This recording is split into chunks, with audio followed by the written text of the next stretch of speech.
Hello. तो आज के दिन ही वापस आ गए हैं दूसरे रिव्यू के साथ। फाटिने का अगर रिव्यू आपने नहीं देखा है तो मैं लास्ट में आउटरो में दे रहा हूँ, वो आप जाके देख सकते हैं। अभी मैं देवा देख के आया हूँ और सबसे पहले फर्स्ट थिंग फर्स्ट मैं क्लियर कर दूँ। मैंने मुंबई पुलिस देखी है। मैंने अभी ही, मैं अगर बोलूँ 3-4 दिन पहले ही या फिर लास्ट संडे को मैंने मुंबई पुलिस देखी है। और जिस तरह का एंड था उसका, मेरी कुछ थियरीज थी जो मैंने इंस्टाग्राम में भी डाली थी, और वो शॉकिंग एंड था। जिस तरह से सब कुछ होता है और जहाँ पे पृथ्वीराज सुकुमारन को पता चलता है, जो हम देवा में भी नो स्पॉइलर ही करेंगे, तो शॉकिंग एंड था। और 2012 में ऐसा कुछ सोचना और बनाना बहुत गट्स चाहिए इसके लिए। और मैं चाहता था कि अगर देवा में ये जो एंड है और ये जो पर्टिकुलर पृथ्वीराज को जिस तरह से लास्ट में दिखाया जाता है वो न हो, और वो नहीं ही हुआ है ऑब्वियसली। क्योंकि जो लुक था, जिस तरह से लुक्स रिवील हुए, गाने आए, टीजर ट्रेलर आए, बहुत बढ़िया था। और आज देवा देख के आया हूँ तो सबसे पहले तालियां बजाओ उस टीजर ट्रेलर काटने वाले के लिए जिसने हमारा काट दिया। क्योंकि जिस तरह की फिल्म लग रही थी, मैं सही बोलूँ तो पूरी अलग फिल्म लग रही थी। फिर ट्रेलर आया ना, तब मेरे को लगता है धीरे धीरे लोगों को पता चलना शुरू हुआ कि ये मुंबई पुलिस की शायद रीमेक हो सकती है। और आज जाके पता चला है कि ये मुंबई पुलिस की रीमेक ही है। कैसे है वो, उसकी हम बात करेंगे। हम वो मुंबई पुलिस की स्टोरी और इसकी स्टोरी को कंपेयर जरा भी नहीं करेंगे, हम थोड़ा उसके अराउंड घूमेंगे, ऐसा मैं कह सकता हूँ। तो देव आम्बरे जो कि एक फियरलेस कॉप है और अपने आप को माफिया समझते हैं, जिसको किसी का डर नहीं है, सिस्टम का डर नहीं है, सीनियर्स जूनियर्स और पॉलिटिशियंस वगैरह किसी का डर नहीं है। वो अपनी जॉब करने में मानता है। उनके बेस्ट फ्रेंड है पवेल गुलाटी। उनकी लव इंटरेस्ट में है पूजा हेगड़े। सबकी है वैसे तो, कोई बात नहीं, ध्यान भटक गया। उनके एसीपी हैं वो, आई थिंक एसीपी देव आम्रे है, और उनके कमिश्नर एक तरीके से बोले तो फरहान है। इतने लोग के अराउंड स्टोरी घूमती है। और एक दिन ऐसा होता है कि जो पवेल गुलाटी का एक अवार्ड सेरेमनी चल रही होती है जहाँ पे उनको गोली मार दी जाती है। उसमें इन्वेस्टिगेशन के लिए देव आम्रे को सिलेक्ट किया जाता है, और वो इन्वेस्टिगेशन में क्या पता चलता है, क्या होगा आगे जाके, ये जानने के लिए आपको फिल्म देखनी पड़ेगी। मेरी बात करूं तो एक लाइन में अगर मैं रिव्यू करूं तो देवा is a poorly made remake. भाई कितने चांसेस थे भाई, मतलब फर्स्ट हाफ तो चलो मैंने कैसे कुछ भी करके, और वो भी पहली 20-25 मिनट जो गई है वो सीएम के ऑफिस या फिर जो भी कार्यकर्ता के ऑफिस में जाता है, जिस तरह से वहां तक का जो पूरे सीन्स है बहुत बढ़िया थे। मतलब बॉस मजा आ गया। उसके आगे जाते ही हैं ये क्या है, मतलब एक तरीके से वो डाउन द स्लोप ही जा रहे थे। और इतनी पुअरली मेड रीमेक है, मैं आपको बताता हूँ। मुंबई पुलिस के इंट्रो वाले सीक्वेंसेस बीच में आते हैं, बीच वाले सीक्वेंसेस है ही नहीं। उसके जगह पे नया कंजम्पशन किया है, मैं ऐसा बोल सकता हूँ। कंजम्पशन से याद आया, स्मोक बहुत यूज हुआ है इसमें। बहुत यार ये सिगरेट वाली चीजें बहुत हो गई आज के दिन में, स्पेशली दोनों फिल्मों में, if you know you know. हाँ तो यार मेरा यही कहना है कि ये तो वही बात हो गई कि फिल्म भी आपकी है, डायरेक्ट भी आप ही कर रहे हो, लैंग्वेज अलग है, लेकिन घोड़े ऑडियंस के लग गए। मैं इतना ही कहूंगा। क्योंकि आप अपनी ही फिल्म को, मैं कितने साल बाद बोलूं, 15 साल बाद या फिर 13-14 साल बाद वापस बना रहे हो नई लैंग्वेज में। ये चीज में मैं एक चीज को कंपेयर करूंगा, नॉट दिस मूवी बट वश और शैतान को। वश की एंडिंग और सब पूरी स्टोरी देख लो, स्टोरी दोनों की सेम है। शैतान में इतना एक नया ट्विस्ट एंड टेक्नोलॉजी आ गई है कि जिससे ऑडियंस हैप्पी होके जाती है। इसमें वो अगर वो जो एलजीबीटीक्यू वाला एंगल निकाल दे ओरिजिनल वाले से हम, और जो नया एंड लाया है इन्होंने, वो डाइजेस्ट ही नहीं हो पाता है। क्योंकि इतनी आउट ऑफ द प्लेस लगती है फिल्म सेकेंड हाफ में, स्पेशली क्योंकि उसको अगर आप अच्छा ब्रेव पुलिस वाला दिखा रहे हो, और ये वो, मैं क्या बोलूं यार, मैं आज बोल ही देता हूँ, what the fuck was that ending यार। मतलब लास्ट में वो बंदा क्या क्या एंडिंग के साथ ये फिल्म खत्म कर रहे हो। जेल सीक्वेंस की कोई जरूरत ही नहीं थी। सेकेंड हाफ तो ऐसा लगता है कि इरिटेट करने के लिए ही बना, इतना स्लो जाता है यार। श्रीराम राघवन की फिल्म इससे थोड़ी फास्ट होती है, मैं ऐसा बोल सकता हूँ। और स्टोरी पे कोई कंट्रोल ही नहीं है लोगों के, मैं ऐसा कह सकता हूं। क्योंकि स्टोरी क्या डिसाइडेड है, क्या दिखाना है, कैसे एग्जीक्यूट होगी, वो सिर्फ उसके शूट आउट तक होता है पवेल गुलाटी के। उसके बाद से तो भाई जो साइको कॉप जो थोड़ी सी पार्शियल मेमोरी के साथ वो जी रहा है, वो भी एग्जीक्यूट नहीं कर पाए। उसमें भी एक अलग अलग एंगल्स डाल रहे, बाजू वाले के, कार्यकर्ता के, लव इंटरेस्ट के पापा, इतने सारे एंगल्स डाल के भी अगर आप एक बढ़िया सा विलन या फिर बढ़िया सा सपोर्टिंग कोई खड़ा नहीं कर पा रहे हो, वो भी एक रीमेक में जो आपकी ही फिल्म है, पॉइंट ही क्या है उस चीज का? फिर मैं आपको बताता हूँ, इसमें गिरीश कुलकर्णी है जो कि मराठी सिनेमा के one of the legendary versatile actors में से एक है। कार्यकर्ता का रोल है उनका, और इतना बढ़िया चांस था ना उनको मेन साइड नेगेटिव साइड में दिखाने का, 2 सीन के लिए आते हैं सिर्फ, वेस्टेड है। Same for Manish Wadhwa. मनीष वाधवा को तो ऐसे ही सेट पे बुलाया था कि मनीष जी आ गए, सीन कर लिया, मर गए, आप जाइए, बस इतना ही काम है उनका।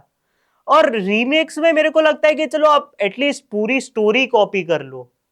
मेन ऐसा कोई एक रीमेक बनता है ना, जैसे कि अगर मंजू मेल, और मैं बात वैसे तो नहीं बनना चाहिए, मंजू मेल, सरिपोदा शनिवारम, इन सब के क्लाइमेक्स अगर आप देखो ना तो आप अपने हिसाब से चेंज कर सकते हो। मंजू मेल में तो फिर भी नहीं कर सकते हो क्योंकि वो ट्रू स्टोरी है। सरिपोदा शनिवारम देख लो, वर्ष देख लो, इवन जिन्होंने वर्ष देखी है, उसमें डायरेक्टर के पास या फिर जो हिंदी में रीमेक कर रहा है उसके पास ऑप्शंस होते हैं कि मैं कौन सी टाइप की एंडिंग दिखा सकूं जिससे ऑडियंस को लगे कि नहीं, जिन्होंने ओरिजिनल देखी है उनको भी मजा आया।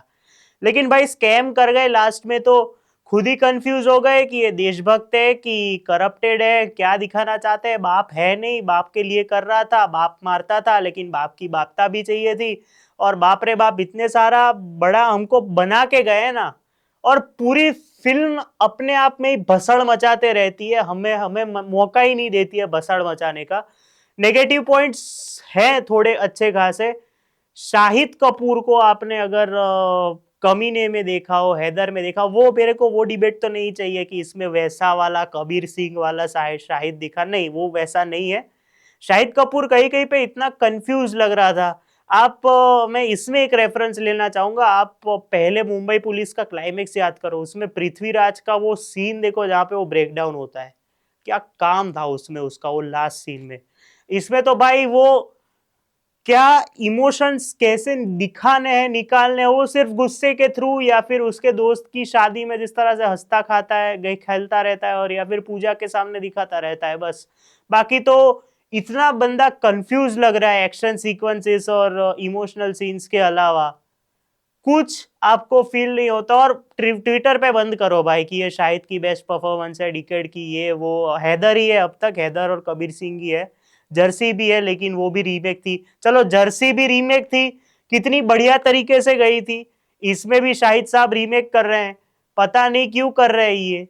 और मेरे को सबसे बड़ा दुख यही है कि आपके पास अगर गिरीश कुलकर्णी जैसे बड़े एक्टर है, आप उनको इतना बढ़िया तरीके से नेगेटिव साइड में दिखा सकते थे ना, वो भी पॉलिटिशियन, चलो स्टीरियोटाइप हो गए तो हो गए, पॉलिटिशियन का रोल दे दे के भी, लेकिन भाई वो भी 2 सीन के लिए आते हैं और फिर कहाँ गायब हो जाते हैं, तो फिर उसका कोई पॉइंट ही नहीं बनता। अगर आपने उनके घर पे आ जाके उनको अटैक किया है, ना वो बंदा कुछ कर रहा है ना कुछ कर रहा है। अच्छा, इसमें एक और रेफरेंस लिया है पुराने वाले से कि जब एक बीवी को, एक किसी पराये की बीवी को छेड़ता है, तो वो बोलता है कि अब इसका मैं हिसाब करूंगा, तेरे को मारूंगा।